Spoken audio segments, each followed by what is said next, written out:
ಸನಾತನ ಹಿಂದೂ ಧರ್ಮ ಎನ್ನುವುದು ಆದಿ ಹಾಗೂ ಅಂತ್ಯ ಇಲ್ಲದೆ ಇರುವಂತಹ ಧರ್ಮ ಎಂಬುದಾಗಿ ಪರಿಗಣಿಸಲಾಗುತ್ತೆ. ಇಲ್ಲಿ ಸಾಕಷ್ಟು ಆಚರಣೆಗಳನ್ನ ಕಳೆದು ಸಾಕಷ್ಟು ಸಮಯಗಳಿಂದಲೂ ಕೂಡ ಮುಂದುವರಿಸಿಕೊಂಡು ಬರಲಾಗ್ತಿದೆ. ಸನಾತನ ಹಿಂದೂ ಧರ್ಮದಲ್ಲಿ ಆಚರಿಸುವಂತಹ ಪ್ರತಿಯೊಂದು ಆಚರಣೆಗಳಿಗೂ ಕೂಡ ಅದರಲ್ಲಿ ಆಗಿರುವಂತಹ ದೊಡ್ಡ ಮಟ್ಟದ ಮಹತ್ವ ಇದೆ. ಇನ್ನ ಹಿಂದೂ ಧರ್ಮದ ಆಚರಣೆಗಳಲ್ಲಿ ಈ ಹುಣ್ಣಿಮೆ ಅತ್ಯಂತ ಪ್ರಮುಖ ಅಥವಾ ಮಹತ್ವದ ಆಚರಣೆ ಎಂಬುದಾಗಿ ಪರಿಗಣಿಸಲಾಗುತ್ತೆ. ಈ ದಿನದಂದು ಭಗವಾನ್ ಶ್ರೀ ಮಹಾವಿಷ್ಣು ಹಾಗೂ ಸಂಪತ್ತಿನ ಅಧಿದೇವತೆಯಾಗಿರುವಂತಹ ಶ್ರೀ ಮಹಾಲಕ್ಷ್ಮಿಯ ಪೂಜೆಯನ್ನ ವಿಶೇಷವಾಗಿ ಮಾಡಲಾಗುತ್ತೆ. ಈ ವಿಶೇಷವಾದ ಪವಿತ್ರ ದಿನದಂದು ಭಗವಂತ ಹಾಗೂ ಮಹಾಲಕ್ಷ್ಮಿಯ ಪೂಜೆ ಮಾಡೋದ್ರಿಂದ ನಿಮ್ಮ ಜೀವನದಲ್ಲಿ ಸಂಪತ್ತು ಹಾಗೂ ಸಮೃದ್ಧಿ ತುಂಬಿ ತುಳುಕಾಡುತ್ತದೆ ಎಂಬುದಾಗಿ ಪರಿಗಣಿಸಲಾಗುತ್ತದೆ. ಇದರಿಂದಾಗಿ ಈ ಸಂದರ್ಭದಲ್ಲಿ ನಿಮ್ಮ ಜೀವನದಲ್ಲಿ ಒಂದು ವೇಳೆ ಆರ್ಥಿಕ ಸಂಕಷ್ಟ ಇದ್ರೆ ಅದೂ ಕೂಡ ನಿವಾರಣೆ ಆಗುತ್ತೆ ಅನ್ನೋದ್ರಲ್ಲಿ ಯಾವುದೇ ಅನುಮಾನವಿಲ್ಲ. ಪ್ರತಿಯೊಬ್ಬರೂ ತಿಳಿದುಕೊಳ್ಬೇಕಾಗಿದೆ. ಇದರಿಂದಾಗಿ ಇದೇ ವಿಶೇಷ ಸಂದರ್ಭದಲ್ಲಿ ವೈದಿಕ ಜ್ಯೋತಿಷ್ಯ ಶಾಸ್ತ್ರದ 12 ರಾಶಿಗಳಲ್ಲಿ 8 ರಾಶಿಗಳಿಗೆ ಶುಭ ಫಲವನ್ನ ನಾವು ಕಾಣಬಹುದು. ಹಾಗಾದ್ರೆ ಬನ್ನಿ, ಈ ರಾಶಿಯವರು ಯಾರು ಎಂಬ ಮಾಹಿತಿಯನ್ನ ಇವತ್ತಿನ ವಿಡಿಯೋ ಮೂಲಕ ಸಂಪೂರ್ಣವಾಗಿ ವಿವರಣೆಯನ್ನ ಪಡೆದುಕೊಳ್ಳೋಣ. ಅದಕ್ಕೂ ಮೊದಲು ನೀವಿನ್ನು ನಮ್ಮ ಚಾನೆಲ್ಗೆ ಸಬ್ಸ್ಕ್ರೈಬ್ ಆಗಿಲ್ಲ ಅಂದ್ರೆ ಈಗಲೇ ಸಬ್ಸ್ಕ್ರೈಬ್ ಆಗಿ, ಹಾಗೆ ವಿಡಿಯೋಗೆ ಲೈಕ್ ಮಾಡಿ, ವಿಡಿಯೋವನ್ನ ಸ್ಕಿಪ್ ಮಾಡದೆ ಕೊನೆ ತನಕ ನೋಡಿ. ಎಲ್ಲರೂ ಭಕ್ತಿಯಿಂದ ಓಂ ಶ್ರೀ ಮಹಾಲಕ್ಷ್ಮಿ ನಮಃ ಅಂತ ಕಾಮೆಂಟ್ ಮಾಡಿ. ವೃಷಭ ರಾಶಿ. ಈ ಹುಣ್ಣಿಮೆ ಅನ್ನೋದು ವೃಷಭ ರಾಶಿಯವರಿಗೆ ಸಾಕಷ್ಟು ರೀತಿಯಲ್ಲಿ ಲಾಭದಾಯಕವಾಗಿ ಸಾಬೀತಾಗಿದೆ. ವೃಷಭ ರಾಶಿಯವರ ಜೀವನದಲ್ಲಿ ಈ ವಿಶೇಷವಾದ ಆಚರಣೆ ಸಾಕಷ್ಟು ಮಹತ್ವದ ಪರಿಣಾಮವನ್ನು ಬೀರಲಿದೆ. ಈ ಸಂದರ್ಭದಲ್ಲಿ ವೃಷಭ ರಾಶಿಯವರು ಸುತ್ತ ಇರುವಂತಹ ಪ್ರತಿಯೊಂದು ನಕಾರಾತ್ಮಕ ಶಕ್ತಿಗಳು ದೂರವಾಗಿ ಸಕಾರಾತ್ಮಕ ಶಕ್ತಿಗಳು ಹೆಚ್ಚಾಗಿ ಸಂಚಾರವಾಗುತ್ತದೆ ಎಂದು ಹೇಳಬಹುದಾಗಿದೆ. ಸಾಕಷ್ಟು ಸಮಯಗಳಿಂದ ಸಾಲದ ಸುಳಿಯಲ್ಲಿ ಸಿಲುಕಿಕೊಂಡಿರುವಂತಹ ವೃಷಭ ರಾಶಿಯವರು ಎಲ್ಲಾ ಸಾಲಗಳನ್ನು ತೀರಿಸಿ ಜೀವನದಲ್ಲಿ ಆರ್ಥಿಕವಾಗಿ ಸದೃಢರಾಗಲಿದ್ದಾರೆ. ಈ ಸಂದರ್ಭದಲ್ಲಿ ಆದಾಯಕ್ಕಾಗಿ ಹೊಸ ಮಾರ್ಗಗಳು ಕೂಡ ನಿಮ್ಮ ಮುಂದೆ ತೆರೆದುಕೊಳ್ಳಲಿದೆ. ಉದ್ಯೋಗ ಕ್ಷೇತ್ರದಲ್ಲಿರುವಂತಹ ಪ್ರತಿಯೊಂದು ಸಮಸ್ಯೆಗಳು ಹಾಗೂ ಅಡೆತಡೆಗಳು ಕೂಡ ಈ ಸಂದರ್ಭದಲ್ಲಿ ನಿವಾರಣೆ ಆಗಲಿದೆ. ಜೀವನದಲ್ಲಿ ಸುಖ, ಶಾಂತಿ, ನೆಮ್ಮದಿ ಅನ್ನೋದು ಹೆಚ್ಚಾಗಿ ಸಿಗಲಿದೆ. ಯಾವುದೇ ಹೊಸ ಉದ್ಯಮ ಅಥವಾ ಉದ್ಯೋಗವನ್ನ ಪ್ರಾರಂಭ ಮಾಡುವಂತಹ ಯೋಚನೆ ನಿಮ್ಮಲ್ಲಿದ್ರೆ ಈ ಸಂದರ್ಭದಲ್ಲಿ ಪ್ರಾರಂಭ ಮಾಡುವುದಕ್ಕೆ ಹೇಳಿ ಮಾಡಿಸಿದ ಶುಭ ಸಮಯ ಎಂದು ಹೇಳಬಹುದಾಗಿದೆ. ವ್ಯಾಪಾರಿಗಳು ಈ ಸಂದರ್ಭದಲ್ಲಿ ಕೈತುಂಬ ಲಾಭವನ್ನು ಮಾಡುವಂತಹ ಅವಕಾಶಗಳು ಕೂಡ ನಿರ್ಮಾಣವಾಗಲಿದೆ. ಆರ್ಥಿಕ ಸಂಪಾದನೆಯ ವಿಚಾರದಲ್ಲಿ ಯಾವುದೇ ರೀತಿಯ ತಲೆ ಕೆಡಿಸಿಕೊಳ್ಳಬೇಕಾದ ಅಗತ್ಯವಿಲ್ಲ. ಕರ್ಕರಾಶಿ. ಸಂಪತ್ತಿನ ಅಧಿದೇವತೆಯಾಗಿರುವಂತಹ ಲಕ್ಷ್ಮಿಯ ಸಂಪೂರ್ಣ ಕೃಪಕಟಾಕ್ಷ ಕರ್ಕರಾಶಿಯವರ ಮೇಲೆ ಈ ಸಂದರ್ಭದಲ್ಲಿ ಇರುತ್ತದೆ. ಈ ಸಂದರ್ಭದಲ್ಲಿ ಕರ್ಕರಾಶಿಯವರು ತಮ್ಮ ಬಹುಕಾಲದ ಕನಸಾಗಿರುವಂತಹ ವಿದೇಶಕ್ಕೆ ಹೋಗುವಂತಹ ಕನಸನ್ನ ಕೂಡ ನನಸು ಮಾಡಿಕೊಳ್ಳಲಿದ್ದಾರೆ. ಕೆಲವರು ವಿದೇಶಕ್ಕೆ ವ್ಯಾಪಾರ ಅಥವಾ ಉನ್ನತ ವ್ಯಾಸಂಗಕ್ಕಾಗಿ ಹೋದ್ರೆ, ಇನ್ನು ಕೆಲವರು ಉದ್ಯೋಗ ಹಾಗೂ ಪ್ರವಾಸಕ್ಕಾಗಿ ಹೋಗಲಿದ್ದಾರೆ. ಈ ಸಂದರ್ಭದಲ್ಲಿ ನಿಮ್ಮ ಜೀವನ ಸಂಗಾತಿಯ ಸಂಪೂರ್ಣ ಸಹಕಾರ ಮತ್ತು ನಿಮ್ಮ ಮೇಲೆ ಇರಲಿದೆ ಹಾಗೂ ನೀವು ತೆಗೆದುಕೊಳ್ಳುವ ಪ್ರತಿಯೊಂದು ನಿರ್ಧಾರಗಳಲ್ಲಿಯೂ ಕೂಡ ಅವರು ನಿಮ್ಮ ಬೆಂಗಾವಲಾಗಿ ನಿಲ್ಲಲಿದ್ದಾರೆ. ಕುಟುಂಬದ ನಡುವೆ ಪ್ರತಿಯೊಬ್ಬರ ಜೊತೆಗೆ ನಿಮ್ಮ ಬಾಂಧವ್ಯ ಇನ್ನಷ್ಟು ಉತ್ತಮವಾಗಲಿದೆ ಹಾಗೂ ಇರುವಂತಹ ಮನಸ್ತಾಪಗಳು ದೂರವಾಗಲಿವೆ. ನಿಮ್ಮ ಜೀವನ ಸಂಗಾತಿಯ ಜೊತೆಗೆ ನಿಮ್ಮ ಲವ್ ಲೈಫ್ ಕೂಡ ಸಾಕಷ್ಟು ಉತ್ತಮವಾಗಿರಲಿದೆ. ದಾಂಪತ್ಯ ಜೀವನದ ಸಿಹಿಯನ್ನು ಅನುಭವಿಸುವಂತಹ ಅವಕಾಶ ನಿಮಗೆ ಈ ಸಂದರ್ಭದಲ್ಲಿ ಸಿಗಲಿದೆ. ಈ ಸಂದರ್ಭದಲ್ಲಿ ಒಂದು ವೇಳೆ ನಿಮ್ಮ ಜೀವನ ಸಂಗಾತಿಯ ಜೊತೆಗೆ ಯಾವುದಾದ್ರೂ ಮನಸ್ತಾಪ ಇದ್ರೂ ಕೂಡ ಅದು ಪರಿಹಾರ ಆಗಲಿದೆ. ನೀವು ಮಾಡುತ್ತಿರುವಂತಹ ಕೆಲಸದಲ್ಲಿ ಯಾವುದಾದ್ರೂ ಸಮಸ್ಯೆ ಅಡ್ಡ ಬಂದ್ರೆ ಅದೆಲ್ಲ ನಿವಾರಿಸಿಕೊಳ್ಳಬಹುದಾಗಿದೆ ಹಾಗೂ ಕೆಲಸದಲ್ಲಿ ಪ್ರಮೋಷನ್ ಪಡೆದುಕೊಳ್ಳುವಂತಹ ಸುವರ್ಣ ಅವಕಾಶ ಕೂಡ ಸಿಗಲಿದೆ. ಸಾಕಷ್ಟು ವರ್ಷಗಳ ಕಠಿಣ ಪರಿಶ್ರಮದ ನಂತರ ನಿಮಗೆ ಕೆಲಸದಲ್ಲಿ ಸಂಬಳ ಹೆಚ್ಚಾಗಲಿದೆ. ಧನುರಾಶಿ. ಈ ಹುಣ್ಣಿಮೆ ಅನ್ನೋದು ಧನುರಾಶಿಯವರಿಗೆ ಸಾಕಷ್ಟು ಲಾಭದಾಯಕವಾಗಿರಲಿದೆ ಹಾಗೂ ಈ ಸಂದರ್ಭದಲ್ಲಿ ಧನುರಾಶಿಯ ಉದ್ಯಮಿಗಳಿಗೆ ತಮ್ಮ ಉದ್ಯಮ ಅಥವಾ ವ್ಯಾಪಾರದಲ್ಲಿ ದೊಡ್ಡ ಮಟ್ಟದ ಲಾಭವನ್ನ ನೀಡುವಂತಹ ಡೀಲ್ ಸಿಗುವ ಸಾಧ್ಯತೆ ಇದೆ. ಅರ್ಧಕ್ಕೆ ನಿಂತುಕೊಂಡಿರುವಂತಹ ಕೆಲಸಗಳು ಕೂಡ ಮರು ಪ್ರಾರಂಭವಾಗಿ ನಿಮಗೆ ಲಾಭವನ್ನು ತಂದುಕೊಡಲಿದೆ.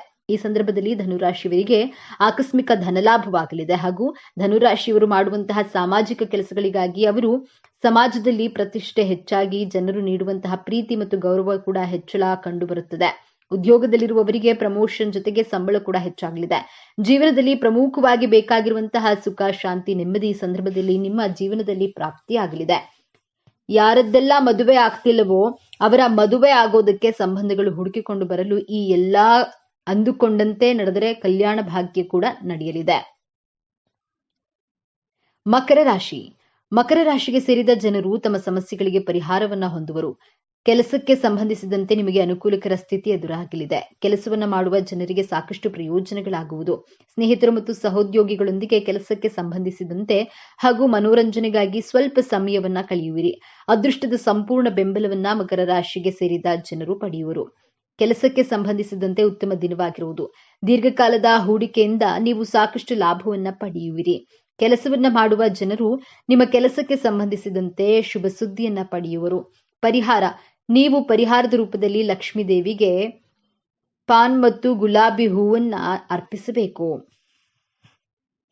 ಮಿಥುನ ರಾಶಿ. ಮಿಥುನ ರಾಶಿಗೆ ಸೇರಿದ ಜನರಿಗೆ ಸುಖ ಸಮೃದ್ಧಿಯ ಕೂಡಿದ ದಿನವಾಗಿರುವುದು. ಕೆಲಸದ ಸ್ಥಳದಲ್ಲಿ ಸಹೋದ್ಯೋಗಿಗಳಿಂದ ಸಂಪೂರ್ಣ ಬೆಂಬಲ ದೊರಕುವುದರೊಂದಿಗೆ ಸಾಕಷ್ಟು ಶುಭ ಫಲಗಳ ಪ್ರಾಪ್ತಿಯಾಗಲಿದೆ. ಬಹಳ ಸಮಯದಿಂದ ಅಪೂರ್ಣಗೊಂಡಂತಹ ನಿಮ್ಮ ಕೆಲಸಗಳು ಪೂರ್ಣಗೊಳ್ಳುವುದು. ನಾಳೆ ಯಾವುದಾದ್ರೂ ಸ್ನೇಹಿತರ ಸಹಾಯದಿಂದ ಲಾಭವನ್ನ ಪಡೆಯುವಿರಿ. ಸರ್ಕಾರಿ ಕ್ಷೇತ್ರಕ್ಕೆ ಸಂಬಂಧಿಸಿದ ಜನರ ಕೆಲಸಗಳು ಪೂರ್ಣಗೊಳ್ಳುವ ಸಂಭವವಿದೆ.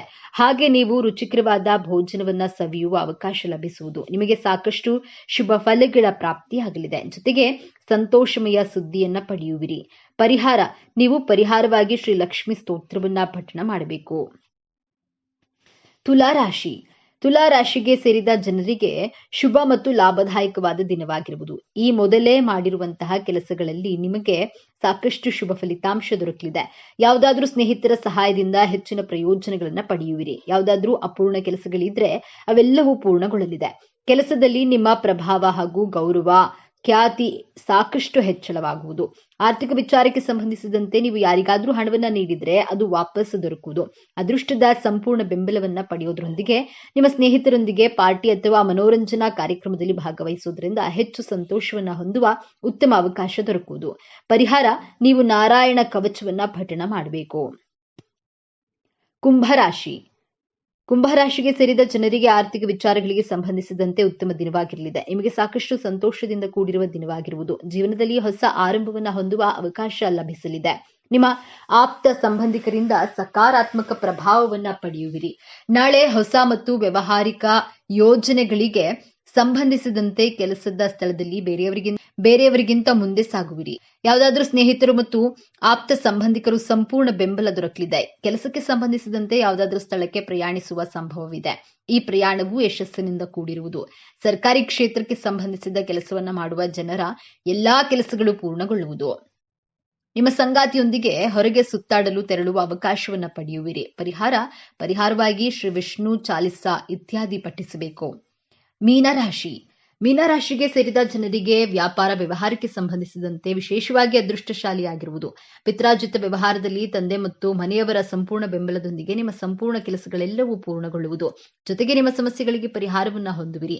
ಆರ್ಥಿಕ ವಿಚಾರಗಳಿಗೆ ಸಂಬಂಧಿಸಿದಂತೆ ದೊಡ್ಡ ಯಶಸ್ಸು ದೊರಕುವುದು. ಹೊಸ ಬಟ್ಟೆಯ ಪ್ರಾಪ್ತಿಯಾಗುವ ಸಂಭವವಿದೆ. ಯಾವುದಾದ್ರೂ ಆರೋಗ್ಯ ಸಮಸ್ಯೆಯಿಂದ ಬಳಲ್ತಾ ಇದ್ದವರ ಆರೋಗ್ಯ ಸುಧಾರಿಸುವುದು. ನಿಮ್ಮ ಅಪೂರ್ಣ ಯೋಜನೆಗಳೆಲ್ಲವೂ ಮತ್ತೆ ಶುರುವಾಗುವ ಸಂಭವವಿದೆ.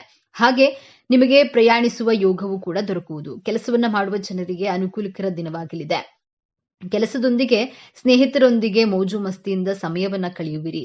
ಪರಿಹಾರ: ನೀವು ತುಳಸಿ ಗಿಡವನ್ನ ಪೂಜಿಸಿ ಗುರು ಅಥವಾ ತಂದೆಯಿಂದ ಆಶೀರ್ವಾದವನ್ನ ಪಡೆಯುವುದು ಸೂಕ್ತ.